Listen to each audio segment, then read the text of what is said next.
J'ai une question un peu tricky, mais je pense que pas mal de gens ont cette chose en tête, d'une certaine manière. Comment toi tu gères par exemple les frustrations, même la frustration que tu peux avoir par exemple au prix de ton jeton. Tu vois, je suis investisseur dans Chiliz, le Chiliz Dump. Bon, genre ça fait chier.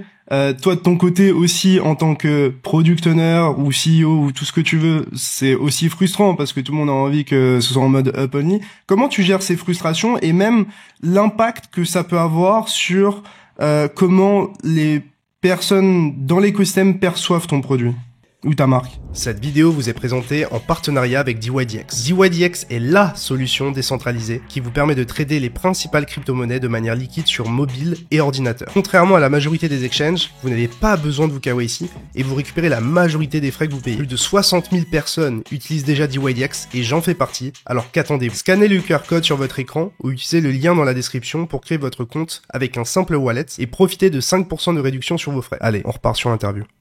Alors, ouais, ça ça va dépendre des communautés, ça va dépendre de l'éducation des gens qui comprennent ce qu'ils achètent. T'as beaucoup de gens, malheureusement, qui parfois, en effet, ils vont acheter un jeton et qui pensent que c'est et je dis ça de façon naïve, mais qui pensent que c'est un produit traditionnel, peut-être financier parfois, qu'ils n'achètent pas nécessairement pour l'utilité que ça fournit. Et donc, ils pensent que la société qui a été l'émetteur ou la personne qui est très vocale, en l'occurrence moi, quand ça quand ça monte, c'est bien, on est des rois. Quand tu fais bien ton job. Là, on est des arnaqueurs. Et en fait, les gens comprennent pas. Tu vois, dans le pari sportif, une société de paris sportif gagne de l'argent quand le client perd. En crypto, ça marche pas comme ça. En crypto, en tant qu'issuer, émetteur de jetons, tu ne gagnes que de l'argent que quand les autres gagnent aussi, parce qu'il faut que le truc monte.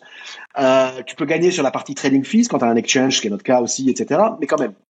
Et donc, en parlant de frustration, ce qui est fascinant dans le monde de la crypto, c'est 24 heures sur 24, c'est jours sur 7. C'est pas comme le monde de la finance qui s'arrête le vendredi à 5 heures et qui reprend le lundi matin. Non, 24 heures sur 24, t'as des mecs qui sont là sur Twitter à te dire mais pourquoi ça descend? Et puis quand le token descend, c'est de ta faute, t'es un scammer, c'est un Ponzi, pourquoi t'as fait ça?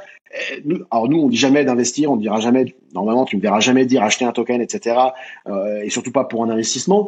Mais t'as des gens qui seront frustrés et qui, à cause de Twitter, enfin uniquement sur Twitter et Telegram, vont venir après toi pour t'insulter et puis comment on dit pour que ça sorte quoi, il faut que ça sorte, défouler. Voilà, se défouler. Et donc écoute, on a la même frustration que les mecs, puisqu'on est financièrement, ou en tout cas économiquement exposé aussi. Vous êtes alignés. Ouais, alors c'est ça qui est assez souvent. On est alignés, mais du coup, les gens comprennent pas nécessairement ça, quoi. Ils ont toujours l'impression ils ont dumpé. Donc bon. Peut-être que ça a aussi allé trop haut, trop vite, et que au bout d'un moment, t'as juste plus le contrôle sur tout ça, quoi. Enfin, le moment où le jeton il fait x10 ou x100, c'est aussi, je pense, d'une certaine manière, une anomalie de marché. Enfin, c'est rarement quelque chose qui est tenable dans la durée, tu vois, de faire un x100 et de rester en x100 et de stagner, quoi.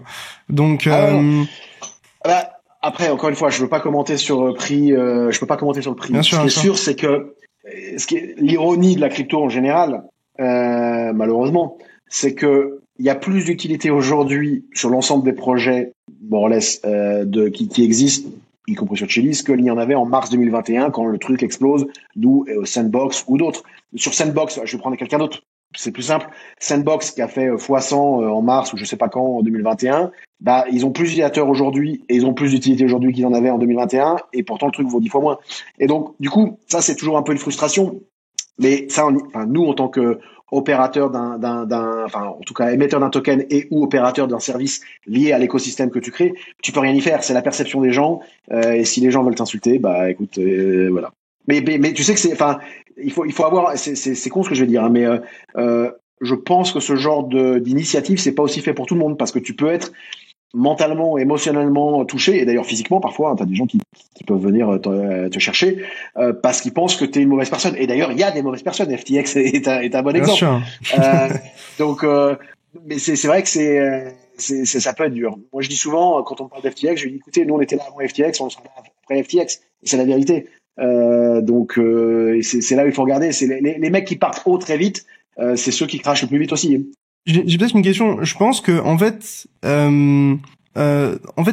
tu vois, aujourd'hui, quand tu investis dans le BNB, dans le BNB, donc de la BNB chain, etc., en vrai, t'as investi dans une sorte, pour toi, de ta perception de particulier, dans un proxy de Binance. C'est un peu une manière de dire, je suis une sorte d'actionnaire de Binance alors que tu l'es pas.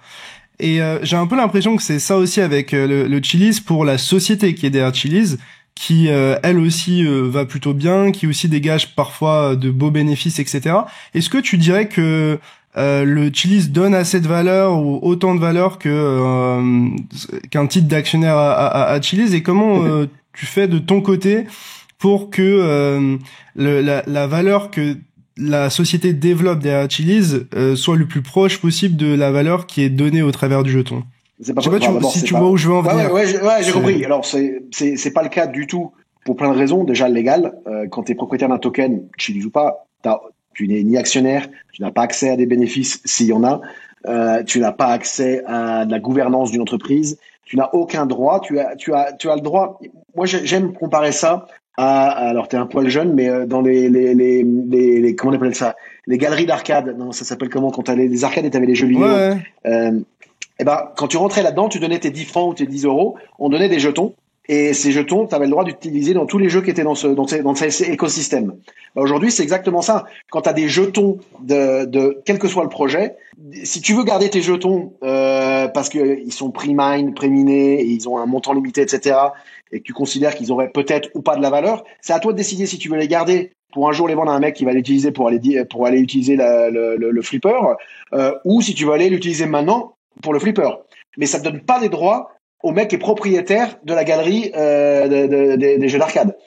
Et donc, il faut vraiment décloisonner ça, parce que à terme, d'autant que la société Chiliz, qui est d'ailleurs pas une société, il n'y a pas de société Chiliz, il y a une société Mediarex, il y a différents trucs, mais nous, on dépose le bilan d'un matin, ça n'aura pas d'impact sur Chiliz.